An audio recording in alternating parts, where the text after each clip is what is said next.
encouraging. I never really think about being a poet or something like that. I'm just a songwriter, But I've been keeping stuff around for years, it got me to get going on a thing. And ironically, I kept really writing a lot, and it just kept getting. I could actually see it was getting better actually. So I've just been writing a lot, and so not just it's pretty cool. I actually enjoy it. I mean, I hate writing personally, but I like the results. But the actual doing of it, it's like doing term papers in college and stuff. You remember that shit, man? You have to sit yourself down, and with music you're off, you're dancing, you're blah blah blah. With sculptures you're banging, you're this, you're that. Everything's physical. With this writing is like, yikes! It's all this energy, and you're just sitting in a seat, man, scribbling away in the middle of the night. But what about your lyrics? How do you write your lyrics? Same way. I collect stuff over the course of time. I just keep writing. If I get a thought, I'll write. If I'm sitting around late at night watching TV or drinking or something, I'll just kind of scribble stuff down, or I'll just get into almost like a surreal head and just write. And then the next day when I'm totally straight, I'll sit down and just pull the good stuff out of it. So for every 13 pages, you're lucky if you have 3 words that are decent. If you're lucky if you have one sentence that's decent.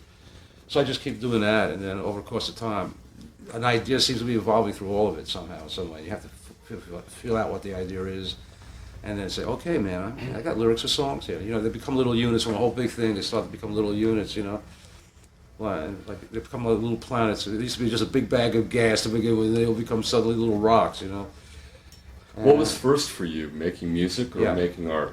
Well, I was working on both, actually. I thought of myself more as an artist, a visual artist. How did you come into it? Are you? Well, I was always doing music. I was fooling around with electronics, on a 2-track tape recorder, about simultaneously, but I never thought much of it. To me, music was always like a hobby, so to speak.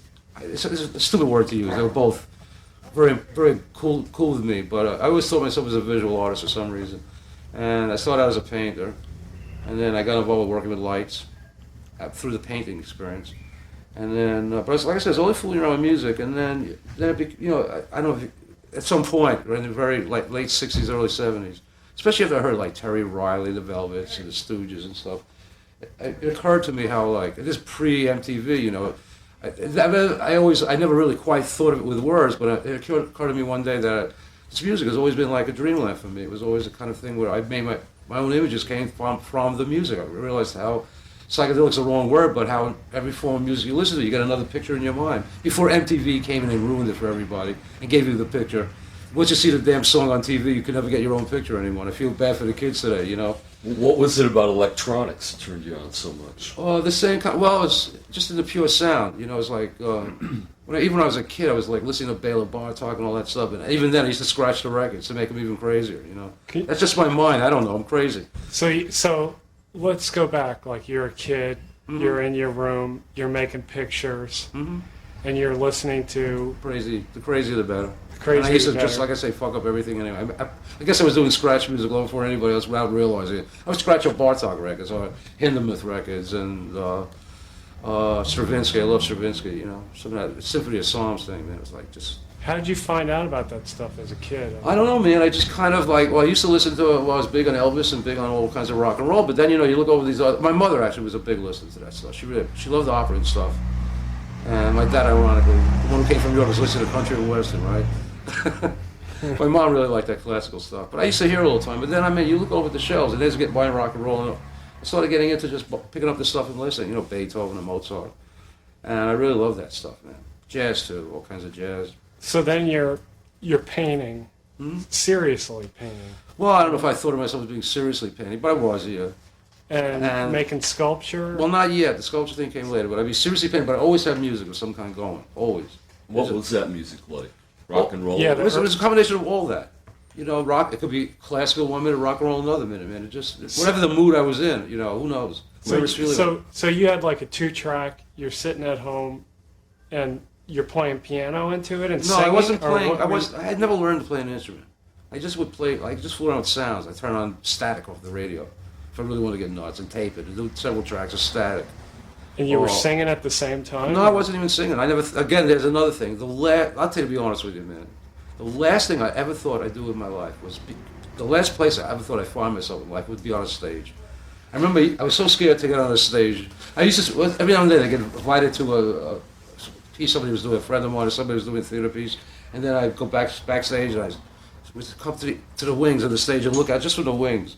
That would scare the shit out of me. I couldn't imagine anybody standing up on a stage and an audience down there, man. So the last thing I ever thought I'd do in my life would be up on a stage singing and making music, man. Believe me, man. I was basically a shy dude, you know.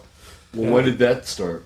It started in '70, I guess. You know. Is that with Marty Rev? Yeah. And where did you hook up with Marty? Well, there was a space in New York that somehow got involved with. It's called the Project of Living Artists. And it was funded by the New York State, what was it called at the time? Council on the Arts or something. And they funded us, 5 of us. We're in charge of this thing. Don't ask me how I got into this thing. Basically, we were 5 janitors that were to keep a space open 24 hours a day so that any artist could do anything in the world they wanted, or any musician, or any artist in general, if you know what I mean. And it was on Broadway and Waverly. The building doesn't exist anymore. It's a big posh apartment store. I'm not a high-rise, rich people living in it. But then it was just warehouses and lofts. We had this huge space on the second floor where Suicide started to rehearse. But everybody would come in there, man. Shows, drums. I saw all kinds of great jazz guys in there. And we just rotated, and we stayed to keep it open 24 hours a day. Any lunatic in the world could walk in and out. We had some homeless in there at the same time. It was like, very weird scene. I started the show with Ivan Karp. At the he came over from Costelli and had the OK Harris Gallery in the early 70s. And it was basically, all they were piles of lights that I just wired together and just would dump on the floor or something. So I started showing him. The only thing was with Ivan, I had a good thing going with him. I didn't have any money those days. I had to rob lights. I used to go down to the train station, take lights out of it, or I find wiring and all that, because solar was being built up. You find tons of great trash. And you still do, by the way. You go down Broadway left. I mean, people throw away great wood, great this, man. I mean, it's like, but I leave plenty of train station dark, believe me, man, you know. And then, so I just pile lights on the floor, all colored, different colors and everything, big piles of it. And then I didn't have any money, so Ivan used to let me, and I wasn't even living anywhere practically in those days, pretty much homeless for 5 years. And then I leave in his huge basement. Then there was a show next year for him, man. And he never knew I was doing this. I just take the stuff from down to the basement. So what I had on the floor previous year, I just stick up on the walls for the next year. So Ivan was kind of walking around kind of suspicious, knowing something was going on, but he didn't know what it was yet. Then the third year, I forgot what I did. I hung everything from the ceiling. By the fourth year, I remember, my fourth show with him, he said, I'm going to come to your loft this time. I want to see what you do. He kind of caught on already, but this kind of looks the same, man. You would just rearrange them. First the floors, then they took and put them, I mean, I never knew what they were going to be, and he had 5 days to get your act together. The shows used to open on, not the traditional Mondays, but on Saturdays. So Monday through Friday, I'd be sitting there doing all this stuff. So every day would be like a new show, and Ivan would come in and go, are you done yet? Are you done yet? Like a little kid, are we there yet? Are you done yet? With a cigar and his shades, you know. And I said, yeah, it's done. The next morning he'd walk in and be all different again. Man. It used to drive him nuts. Up until about Friday around midnight, he's still going, you finished already? So it was like 5 different shows, man, you know, because just I do that. I had no place to work, so. But the whole idea was that they should be random anyway. You know, that was the randomness of just piles of light, toss it. I could have literally just walked in and just dumped it there and said, okay, it's done. However they felt. Because who's that painter, that guy that used to do those very geometrical pieces? He did it also just dropping colored papers to the floor in the 30s or something. I forget, he was a German guy. Did everything, very geometrical type things, but he just got into a random thing of just putting glue on paper and letting it fall. And that was it. That was a piece, you know? Yeah. Whole random thing. Were there sound elements to those things too, or was it? I think one show I did have I had just a B flat tone. And I got off a keyboard so far. Remember those old Farfeses? Just held the key down, and I taped it for hours, just looping itself. And I think I had a tape recorder in one of the rooms in Ivan's. Just that one sound. Oh, the other, my last show with Ivan was piles of TVs, and then people used to give me TVs, all broken down stuff. I used to get them out of the streets. That was where I used to. That's where I dumped my show outside Ivan's after the show was over, because he wouldn't sell anything. People were screaming, how can you do this? I said, I got it from the street to begin with. Like dust to dust, ashes to ashes, man, you know. Get it off the street, after the show, bring it back out to the street. You have the garbage men collect it. But that drove him crazy, because I had all these TVs blasting sound. I'll never forget, it was around the time of the Kentucky Derby. I remember this, man. And they're off, and I was a big horse player, a big gambler, man. He couldn't take that, man. His office was right next door to the thing. And of course, I was showing under the name of Alan Suicide, so that would really drive him crazy with his collector friends, you know. Yeah. Suicide up on the wall with TVs blasting away. You'd hear a national anthem. I would come running out.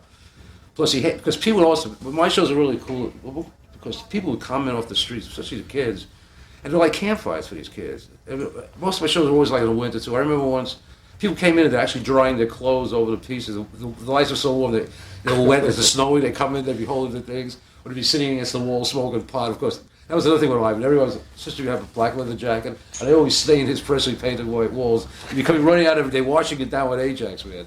Ivan's a real funny guy, man, you know. Great guy, loved Ivan though, man. He was really cool. But we used to have like a lot of hassles.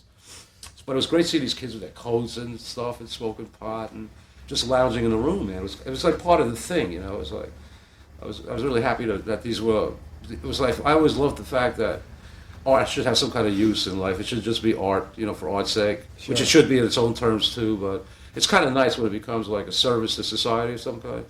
Because that was how I almost got into the life thing too. That's how I got into the environmental thing. Basically, it was when I did have a place to live. There were always some kind of lousy hovel, you know.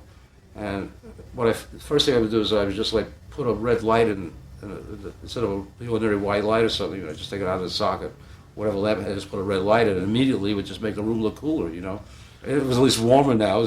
Well, you didn't see the roaches, and you like kind of felt the red glow in the place, man. Bohemian. Yeah, whatever. It was better than the damn white light. You see the shit you're living in, man. You know, see all the fucking roaches, man.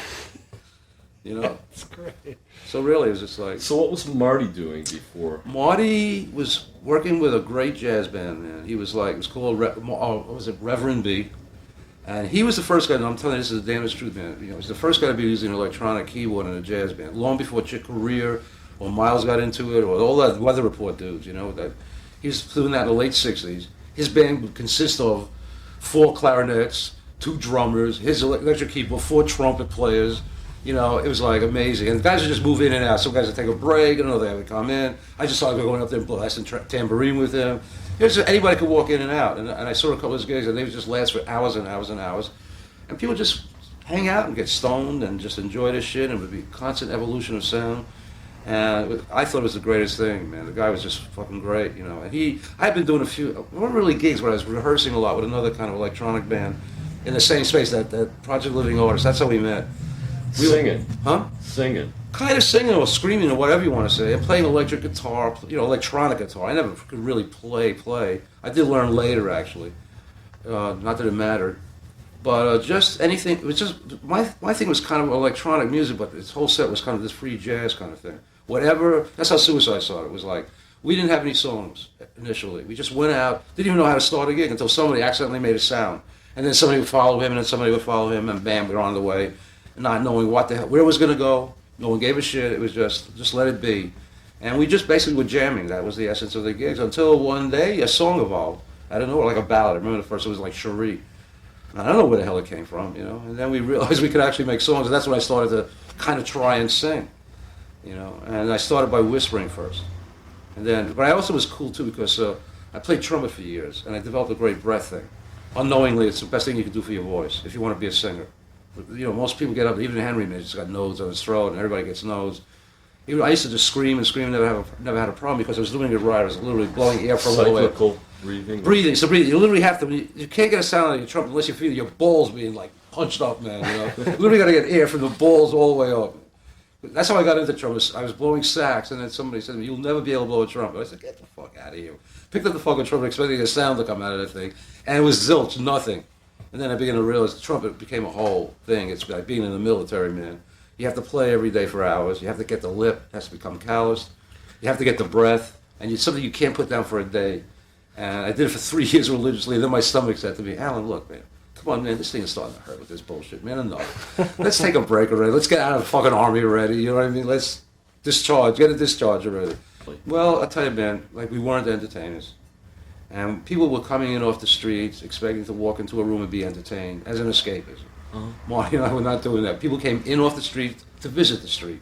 It was like, you know, like a movie set.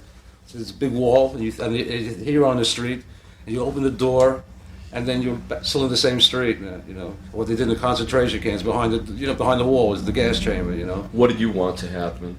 Well, I wanted the people to. Well, I wanted. We just basically. I don't know whether we knew we want. I don't know if there's a set plan. Marty and I, those days, like I say, were pretty fucked up, and just by the fact that we were really poverty-struck, hungry, and homeless for the most part.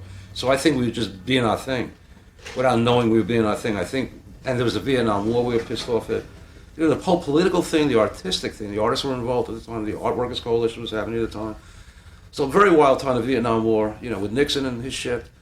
And I think, and the whole way New York was pretty much collapsing, and there were very few clubs, places were closing. Literally, the place was disintegrating. You talking about what years, Alan? These are the early 70s. I'd say Really? 70, 71, 72, 73, 4, 5. If I think it started to get uphill again about 6, 7. It started to show signs of the 80s. So you guys were like completely out of sync with We were the first anything else band. that We were the was first happening. band. We were 3 years ahead of the Dolls, the Ramones.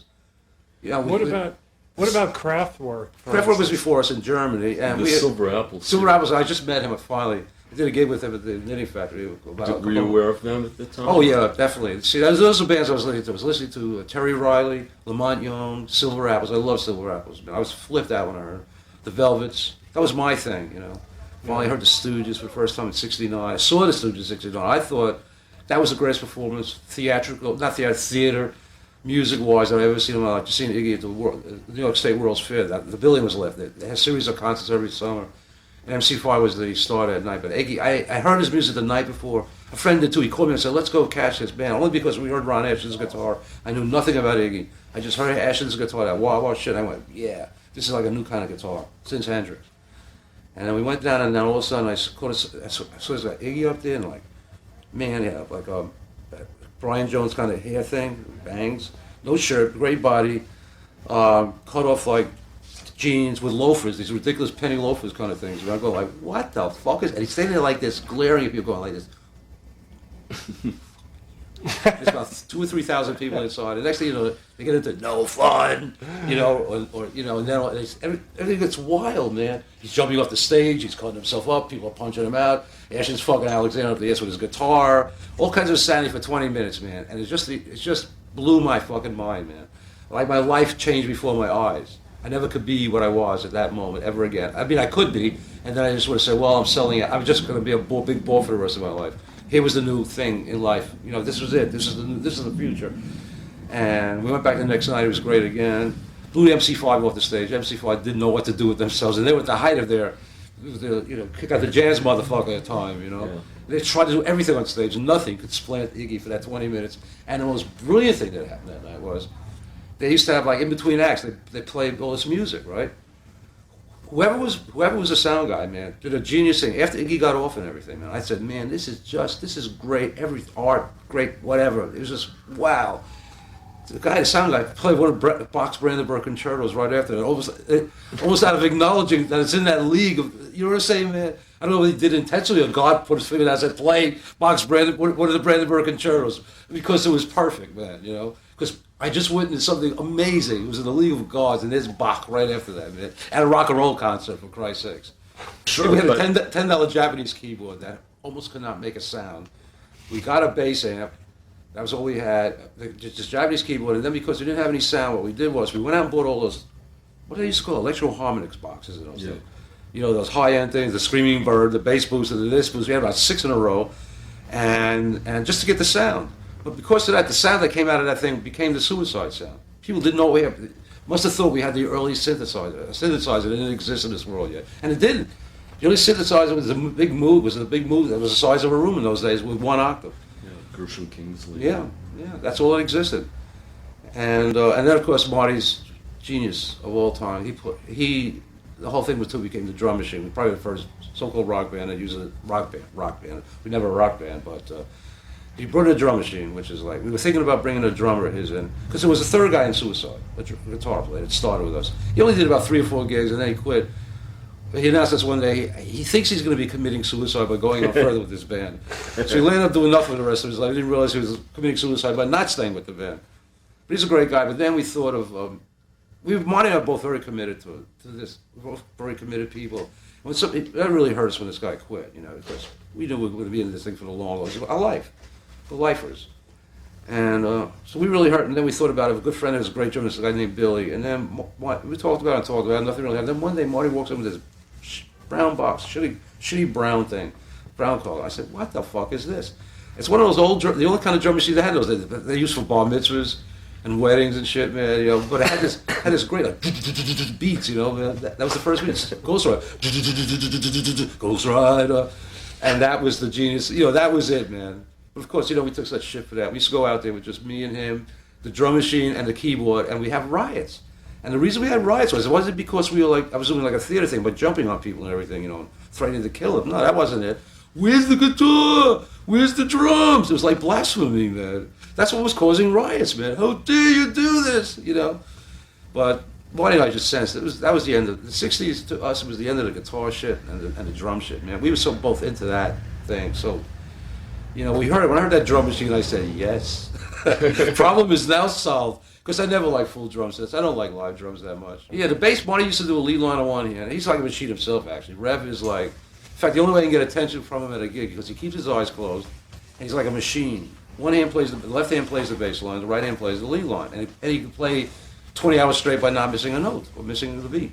The only way I can get attention to him at a gig sometimes when I say, okay, we've just done this ballad for 10 minutes. I think it's time maybe we should go to another song. And Marty's like in dreamland, and the audience is going, so the only way I can get his attention is by hitting a wrong, I can't, even if I touch him, he doesn't respond. He's like out there. So the only way I can get his attention is if I hit a wrong note on the keyboard. And then he jumps. Like, I didn't play this wrong note. You know what I'm saying, man? I'm not capable of playing a wrong note. Then he realizes it's me trying to get his attention, man. But that's the only way to get his attention. Not really, but every now and then somebody would catch my eye, or somebody was looking like they were looking for attention, or somebody might have been looking to give me a hard time. We got a lot of that. So the way I would confront is either jump them, or in those days I was into mutilation a little bit. So, but people started throwing a lot of shit at me, objects, you know. The only way to show that... yourself with the mic? I hit myself with a mic, and I used to have a knife or broken glass. And very often, when I got a real hostile audience, sometimes we used to, only for the Clash in '78, man, there were large audiences, and a lot of shit was coming our way, man. I mean, every object that wasn't nailed down. And the only way I could fuck them over was by me standing there just cutting my face. And they'd be looking at me going like, wait a minute, this guy's crazy. There's nothing we could do this. We got you know, so they would stop throwing things. They realized that I look like a fucking lunatic. Okay. So there's blood dripping all over. It doesn't work that bad. I mean, I knew how to do it. Where, you know, I'm not going to be scarring my face for life, but you know, the face got a little flesh in here. You give it a nice little nick. Not too deep, but the blood, especially when you're sweating like crazy, we understand, water is like, it looks like a waterfall of blood, man. And they'd be looking at me like, no, there's nothing we can do to this guy at this point, man. He's crazy. You know, nothing's going to hurt him. And that worked. It would work. And I did a gig with her, I think, with Lydia one night. Not as, or I just kind of, I remember doing, there's some drumming, it was just a joke. I did it at Max's.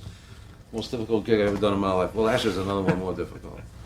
I did one with Rudy from Red Transistor and Arto Lindsay. And we all... He mentioned it the other day. We rehearsed. I got ended up being the drummer. I never drummed in my life. I'll tell you something, man. After about a week of that shit, I discovered muscles in my body I didn't know even existed. I mean, really, it was painful, man. People said they thought I was dying. I said I was playing. They said my eyes were up in my lids already, man. Because I couldn't stop it. I was like, the pain was excruciating. I mean, my neck, my this. Oh, man. And I got this shit. Otto did, I think, Rudy sang, Otto, I forgot. We all switched our things. Whatever we played, you know, whatever we did with our own respective acts, we wouldn't do. So I got the drums just for some stupid reason, you know. Although it was kind of cool. The first day was fun, then the pain set in. And then it was, but the gig was all right. It was fun. Otto in those days was so much like Buddy Holly. I always thought he was like a new Buddy Holly, you know. I never really hurt anybody, though, amazingly. What I used to throw the mic orders out was to get them to grab it and sing something. In those days. That was, of course, unheard of, but of course they took it as an insult, and of course, either I had to rip it back real quick, or they throw it back at me real quick. At least when I was pulling it back, I knew where it was going. The other way, I didn't know where it was going. But no one's ever heard. Very often you hear it hit the ground. People thought it was somebody's head. And of course, when the mic was really loud, it would be like boom, you know. So it was a scary sound of its own, man. But I don't remember anybody ever getting. Although I heard a story of one girl having a nervous breakdown in one show. We did a show at Columbia University, and years later, she actually approached me. Years later, said she had a nervous breakdown after the show. She was like a teenager or something, you know, like a young college student, man. But that wasn't the fault of suicide, man. She was going to have a nervous breakdown anyway. It's just hastened it. I remember seeing you once when you were, you would get somebody and you would just like, you'd see they were like talking or something one of your songs, and you would just like come right up to them and you go, shut up! Like that, like this close to him. It was really incredible, and it was just like... Yeah, I remember that. That's what some of the people used to see, the ones that were just talking, not paying attention. I used to say, how could you not be paying attention to this insanity? Everybody else was riveted by this thing. Riveted, scared out of their fucking minds, man, you know? These people, I guess they did it out of nervousness or something. But I used to do it real quiet. They never would see me coming. And then all of a sudden, out of nowhere, you know, they got me having my face in their faces. And well, there are a bunch of people who used to follow suicide shows just to go hassle you as well. Well, at the time, Suicide was known as the what is how do the expression go? The band, the band, what is it? The band everybody loves to hate or something, or the most famous band in the world that everybody loves to hate. You know, the worst of it. I remember the night that Clash tour was a horrible tour, but the worst of it all was the night we opened for the Ramones at CBGB's. And okay, we went out and did our set. We were getting unmercifully booed. I mean, I never heard it so bad in my life. Even some critics even told me after the show they were afraid for our lives. And unfortunately, this night the Ramones were playing. They were open for somebody big at that Coliseum in Long Island. So they were late coming back. So we finished our set already. And there's no sign of the Ramones. And all of a sudden, we're sitting in the dressing room. And in runs Hilly, like, "You gotta go on again. You gotta go on again." Blah, blah, blah, blah, blah, blah. I said, "We did our shit, Hilly. It wasn't long enough." Blah, blah, blah. He was this whole shit. So what happened was, what he said is waiting for the Ramones to pop out. Who pops out again? But Suicide, because Hilly's got us going crazy. There's no Ramones. Well, I'll tell you, man, I never heard such booing. I never saw such shit flying around that stage, man, in my entire life. I was scared for the first time in my life. But that was something I'll never forget. The amount of animosity that night, man. Did you thrive off of that negative Absolutely. stuff? Absolutely. The audience helped make us. You know, the time it was over. That time was with the Clash. We played. We opened on the continent for Elvis about a month, Elvis Costello, and then I thought things were getting better when we went to England, so we opened for the Clash, but no, it got worse. We went from the frying pan right into the fire. But after that tour of a month, we got our own tour for about a half a month. We were playing at a very famous club in where is it? That place in Scotland, Edinburgh, beautiful city. About 1,000 people in the audience, man, and it's dark, and we're doing our thing, and I see people milling around, and all of a sudden, man, they had like those old balls, you know, disco balls. The lights came on, shining all over, and I could see all the people. I looked out, man, and lo and behold, everybody was dancing to Suicide, 1978.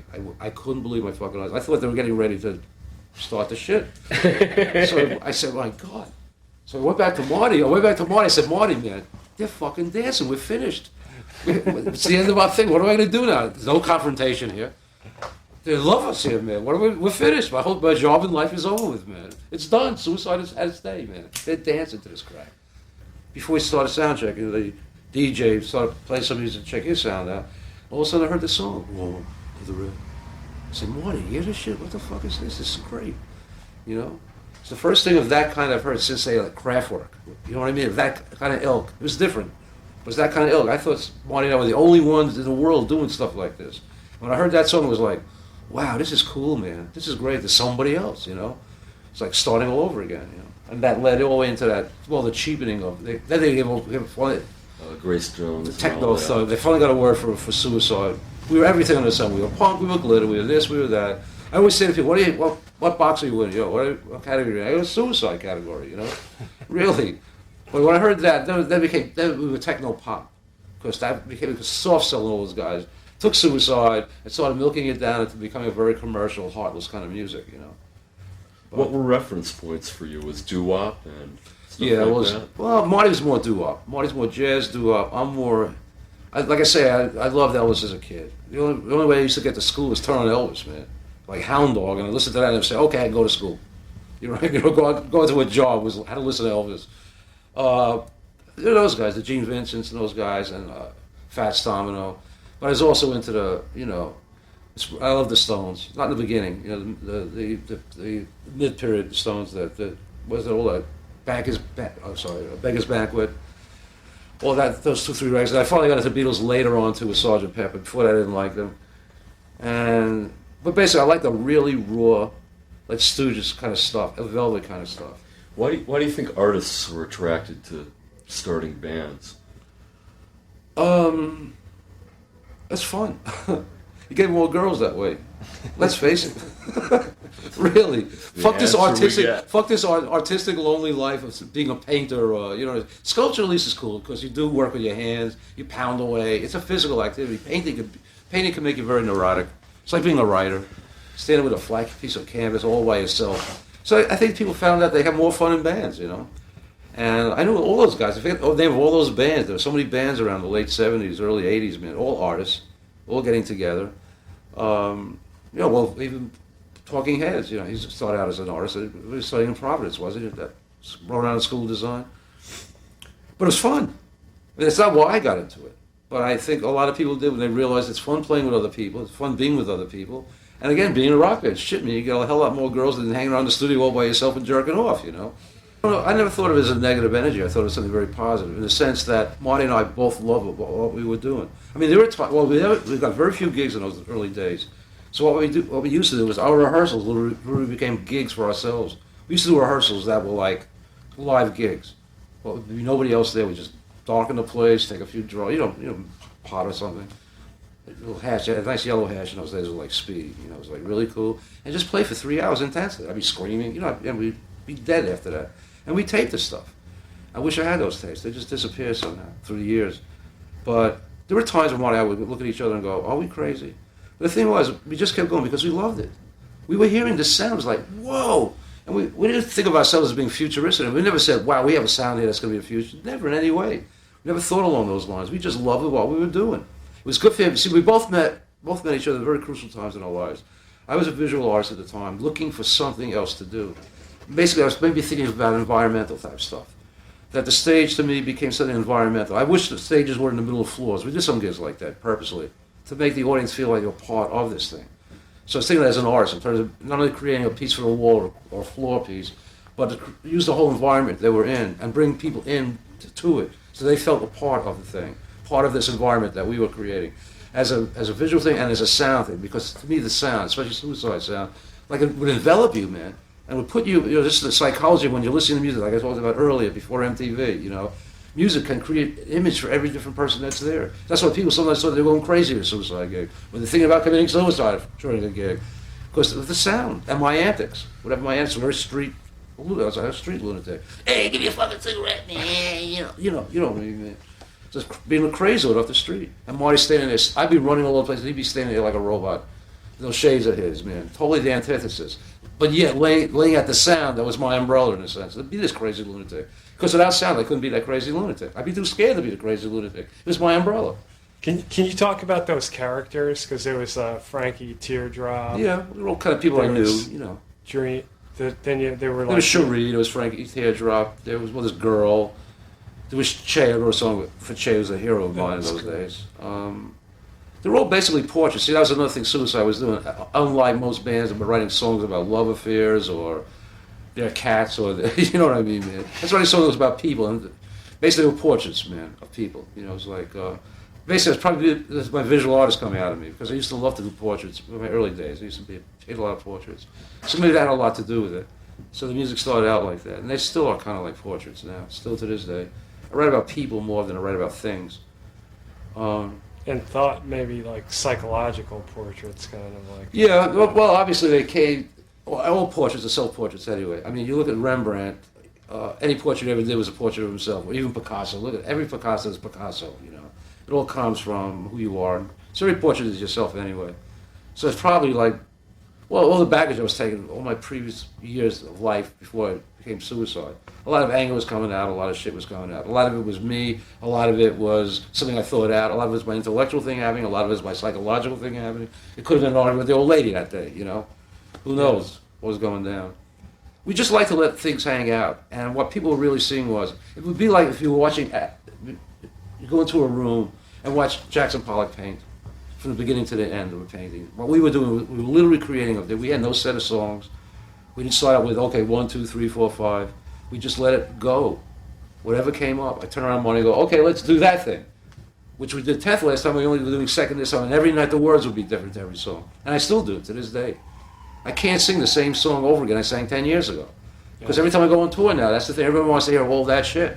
I don't even remember the words anymore, so I'm not going to give them those same words anymore. I'll invent words. I'm good at inventing right there in the moment. The Coney Island show, everything was invented. Every word was right at the top of my head of that show. Because I didn't have any lyrics for any of those songs at that point. It was a stage of an album I'm working on now, an early stage. They wanted us to do a gig, okay, I'll do a gig, blah, blah, blah. But I didn't have a title for any of those things, much less words. And I did it all right up there, which I always do now, and I find it comfortable. That was the good thing about doing Suicide. Was there a high level of improvisation in those days? Oh, yeah, totally improvisational, musically, but and performance-wise and lyrically-wise. It wasn't until I suddenly got on Electro Records years later and I had a regular band, and night after night I was actually singing. I was happy to be out of Suicide for a while, believe me. because it's like a marriage, an intense marriage. Although Marty and I hardly ever fought with one another or anything like that, but it's just being with somebody through very hard times for 12 years, you know. So when I was on had a regular band, it was funny because the musicians had to know where I was. But after a couple of years of that, man, I was so happy to be back with Suicide again. I couldn't stand thinking about, man, I got to remember these words every night, man. I hate that.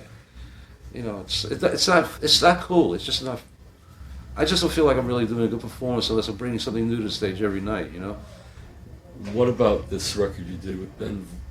Yeah, Vaughn Ben and Alex. And Alex Chilton, yeah. Yeah, that was. I always loved Alex, although I hardly ever knew him very much. We only spoke. We used to hang out briefly. The old days of CBGB's in the, I guess, mid-70s. I always heard his music. I loved it. I never saw him at any one of my shows, so I assumed he hated my music. I never knew how much he loved it, as it turned out. Ben was always a fan of mine from way back, especially when I was doing the rockabilly. I was going through that Jukebox Baby phase of mine, man. That was a great record. Yeah, there was a couple of those records. And Ben was a little He's a super kid. talented guy. Huh? Ben is great.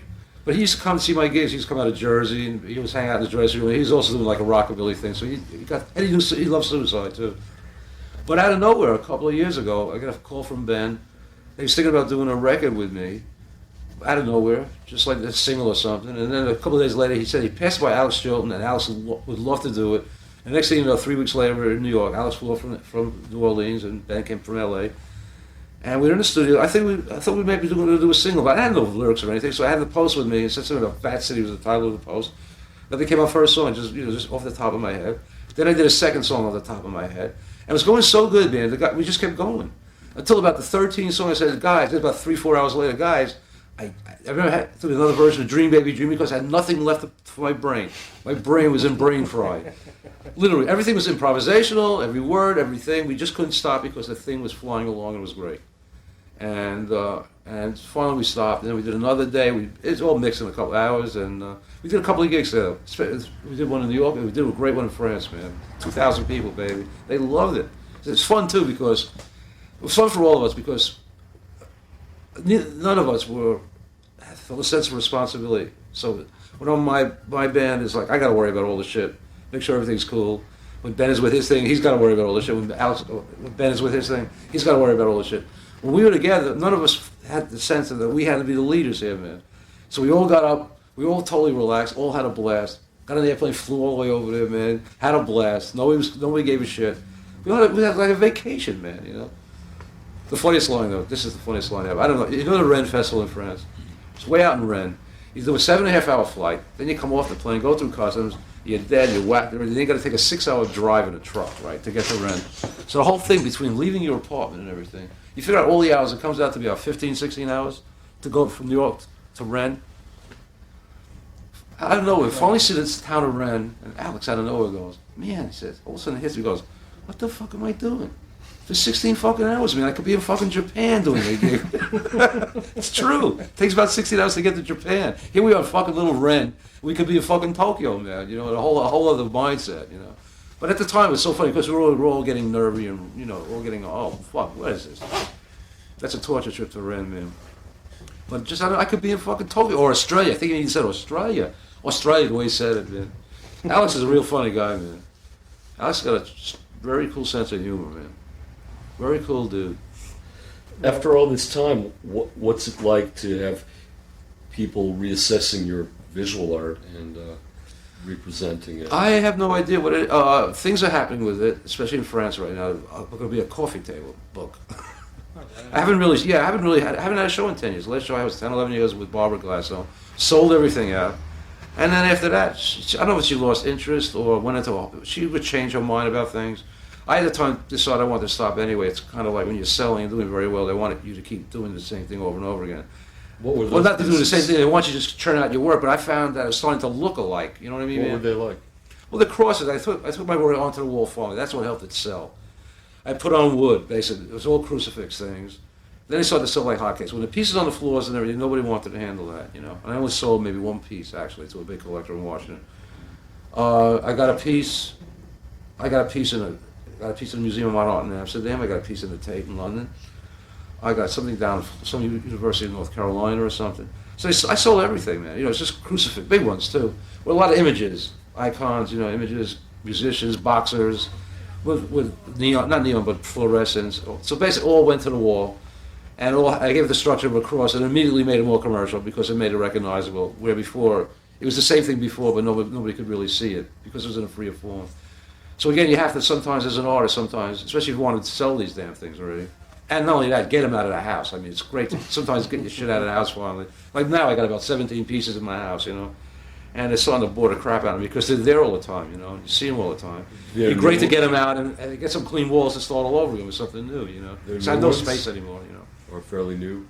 This from 1989 on. I started a really huge piece in '89. It took about 2 years. It's about 20 feet long, 10 feet high. But I don't have its main sections. I have it disassembled. I have no room to even get it up, you know. And most of them are smaller type things. I got into working small because I like that. I like how it gets condensed into like a real. It gets more nervous when they're small. There's like energy. Sculptures. The energy seems to get compacted like inside. You know what I mean? Whereas the larger ones tend to flow longer, and it's more. I don't know. More. It's easier going kind of. These are like. You know, you can feel the energy going in. You know, the lights are all bunched, and there's all kinds of wiring that's really like crazy. So it's a whole other feel. And cars, they're not going to do the show unless Suicide played, right? So Wolfman, no Wolfman, right? Yeah. Refused to be the. So all through the show, there's no Wolfman, and the only thing you saw was introduction was like that kind of thing that goes across screen, silence, and they say Suicide. That was cool, man. Yeah, the whole show was cool. What was it like when you guys played the West Coast? Let's see. I don't remember too much. I think we only did one gig there. Some dive in L.A., which was okay. It was cool. It was all right. We opened for the. That was fun. Yes, I forgot about the most important one. The Universal Amphitheater. 3 nights opening for the Cars. It was outdoors. It was on a hill above Bob Hope's golf course and his home. So you couldn't play at a certain decibel level because of Bob Hope. And it was like this beautiful open theater. It was really nice. It was actually cool. I love playing outdoors. It was a really nice feeling to play outdoors. The sounds great. So the first night we just about walked out when we introduced the Suicide opening for the Cars, and they started booing and right away. We didn't do anything yet. We just walked out and they're starting because all these suntan kids. And they started throwing all the remember, it was Adidas sneakers in those days. The stage was littered. People walking around with those sneakers on, man. They're throwing shit. We could hardly get halfway through this thing. Somebody came up and threw a drink in my fucking face. It was funny, but I started to do things like, well, fuck you, and fuck this shit, and fuck that. So that started the ball rolling, man. We're banned from playing the next 2 nights. So at the time, the news got back to Eddie W. Scott Muni was now Suicide was being banned from this gig for using curse words and everything, man. But the Cars stood fast, man. They said, as long as they don't use curse words the next couple of nights, it'll be okay. Because they were refusing to play the next 2 nights. Suicide got bumped. They were really cool, especially Rick. You know, Rick was my man. So I went out the next night, stayed cool, the Cars stayed cool. The 3rd night, fuck it, can't ban us anymore. So I went out and gave a fuck. Every other word was fuck you, this and cunt this and that. And not only that, the Cars came out. The first word out of the Cars was fuck you too. And they fucking had one of the greatest kids I ever saw the Cars do. They were loose. Not giving it Elliot. Remember Elliot that night was flying. I had to be restrained from going on stage with them. I really wanted to get into playing with them that night. It was so hot. And Rick is fuck you. You know, they were totally into it, man. It's great 3 nights, man. Going backstage was even better, man, because all of a sudden all of Hollywood comes in. I'm walking around, oh, hello. Some big star was, oh, hello. You know what I mean? It was like, holy shit, man, this is cool, man, you know. Have my own little trailer and all these stars, man. I'm going like, whoa, man, this is crazy. Because we're just coming off. This is only 70. What was it say? I can't remember what year. It could have been 79. And so I'm still used to being abused for the most part, man. You know, the only kind of thing, except it's like I was in Europe at this point. So I'm used to being abused, and here I'm standing with Hollywood stars, you know. It's like a real change of thing. I also almost got busted the first night I was there. I don't know about L.A. I don't know that you don't walk in L.A. I mean, you walk, but you don't walk. I'm not there 10 minutes. I go to the desk after I arrive. It's kind of dusky out there, and I say, I need a sandwich. Where can I get a sandwich? He goes, up the road. But you know, L.A. is not like New York, up the road. Up the road is 9,000 miles away. So I'm walking along, all of a sudden I'm bathed in light. I go, fuck. This is going to be magical. God is looking. I had not. You know what I'm saying? This is amazing. Next thing I know, 32 cop cars got me up against the fucking wall. Okay, I didn't know the thing. I'm wearing a black beret, black leather jacket, black boots off to here. It's sunny L.A., right? You know what I mean? White L.A., this black cockroach from New York, you know, this stinking cockroach. I'm just happen to be walking along the road. I'm trying to explain to these guys. I'm holding for the cars. Blah, blah, blah. I was looking for a fucking sandwich. Leave me alone, man, you know? I scared the shit out of me. And, of course, that light was a helicopter, which it's well known now. But so I'm out there 10, 15 minutes. I'm already like up against the wall. And from there on, the one good thing was I ran into it was the first time I ever ride in a limo. Rick got me to ride in a limo. Man, this is heaven. And the driver of the limo, was Elvis Presley's driver. His last driver before he died, man. So I actually was wearing an Elvis shirt. He saw me, we bonded immediately, man, so that was cool. So he just protected me. Right after that, man, he hang by the dressing room, see nobody bother me. I was getting treated like a star for the first fucking time in my life. Oh, not being a star anyway, but it was really a cool feeling, man. I can see what these guys are so like, how quick it can get to be, like, it's cool, like a limo, man. It's cool. I'm used to these bumpy old trucks, man, Suicide would go in, the funniest thing was Suicide, we used to go in these little cars because we had nothing. So we went for the cars in Providence, 80,000 seater. The cars have these big, trucks, 14 trucks and 52 roadies and loading up the stage. So we drove in this little car, drove up to the stage. Okay, Suicide, time for you to load up, get your trucks and everything. And we just carry out the little keyboard. That's all is the drum machine. And they go, come on, stop fucking around. The union guys go, stop fucking around, bring it up. This is it. This little car sitting there. These guys did not know what to make of us, man. Right? But that's all there was, man. It's funny as hell, man. I felt like we were one of those kind of clowns. You remember those little cars come out in the circus, and 42 clowns that come running out of there? That's Suicide, man. I would love to, Marty's been a little hesitant. I would love to do another record with him, or at least do another single with him and see if we can get a deal. Yeah. But it would have to be something that I would think would be in advance of what we were doing, the sound thing, which I think I'm doing already myself, to be honest with you. How do you feel about your influence, especially with electronic music, what you guys did at that time? I'll tell you right now, man, every decade, like for the last 3 decades, it's happening all over again now. I've been working with these young, people have been coming to New York, this band Fluffy, who's not a techno band, straight rock and roll punk band, 22-year-old kids. They weren't even born when I started doing Suicide. They're huge fans. When I have every one of my records, they go, how do you even have these things? And they're not even into techno or anything. I have 4 beautiful English girls. I have a beautiful, Bob Groom took a picture of me with them. I look at this picture, I go, man, I can't believe these people weren't born when I started my trip. And here they are, these huge fans. I work with this band, I don't know if you're in Panasonic, they're going to be the next huge big thing, man. And I'm going to do 3 songs with them in July in New York. And I work with another band called, what's it called? Oh, I keep forgetting the name for some reason. It's a weird name. Brutus, Earl Brutus, another English band. Not as big right now, so I just did a vocal for them. I'm going to be writing with Panasonic.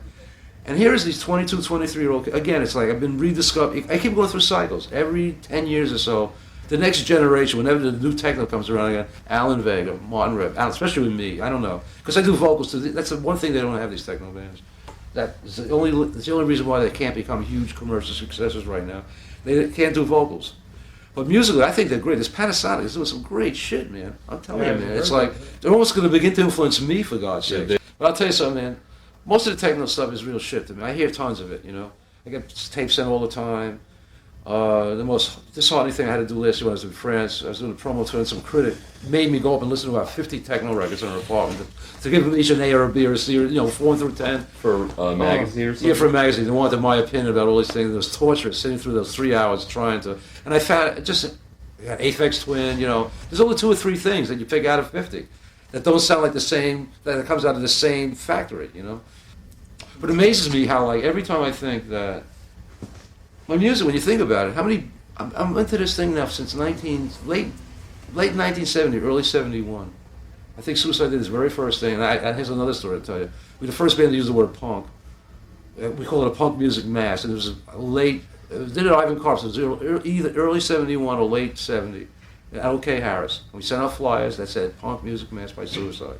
Long before the word punk ever came up, which it did in 73, 74 with the Ramones. I'm not going to say I'm taking credit for it because Lester Bangs wrote about Iggy and used that word punk in his articles, which are amazing. Lester Bangs was the greatest critic that ever lived. And he used to write for the early Cream, and he used the word punk in reference to Iggy. He wrote it in 69. So it's not worth taking credit for or anything, but everybody else is taking credit for it. So I wish the ones that are taking credit for it would just get the way out of here. Let's say Lester wrote it down first. Yeah.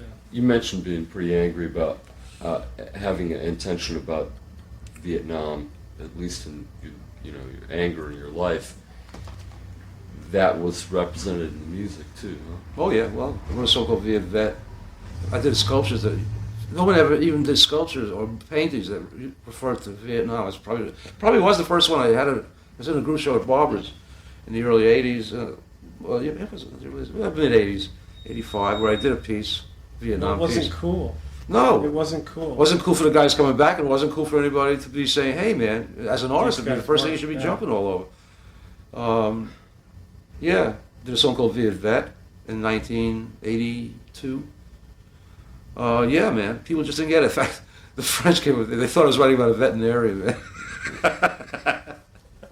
That was the funny. No, it was an English guy. I think it was not English. It might have been American. Somebody thought I was writing about a veterinarian. Funniest thing I'm talking about is the vet. Some guys just came back from the war, man. You know, and what people were doing to them. You know, what people were doing to the vets, man. They finally got their due. What recently? Big deal. No one showed up for the parade anyway. Yeah, that was terrible, man. The whole thing, what pissed me off was like, because everybody's getting rich in the 60s off that shit. Everybody talks about this great glorified culture we had in the 60s, you know, with the pop art, and when artists started making tons and tons of money, and the whole gallery scene finally erupted. Big time, man. And books, and music, and this and that, the movie industry, everything, video thing, all in the blood of the poor Vietnamese people and our poor boys that were unfortunately sent over there, man. Blood money all the way, man. Everybody got rich, and other people died because of it, you know. And that really pissed the shit off. That pissed the shit. You know, it's still going on. It's